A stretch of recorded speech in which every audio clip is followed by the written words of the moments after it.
আল্লাহ বলে, বান্দা আমার মতো দয়ালু মনিব থেকে কেড়ে তোরে আলাদা করে দিল। মা গাররাকা, আরে বান্দা আমার থেকে কেন আলাদা হলি? আমি কি অপরাধ করেছি? সারাদিন আসমানে আলো দিয়ে আমি অন্যায় করছি, আজ আবার রাতের বেলা ঘুমের পরিবেশের জন্য অন্ধকার করে দিয়ে আমি অপরাধ করছি। মা গাররাকা, এই যুবক, তোমার কাছে তোমার মালিক অপরাধ কি করছে বল না বেটা,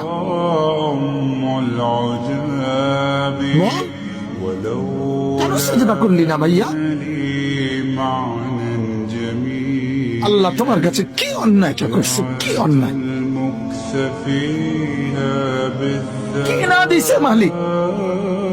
মা গাররাকা বিরব্বিকাল কারীম,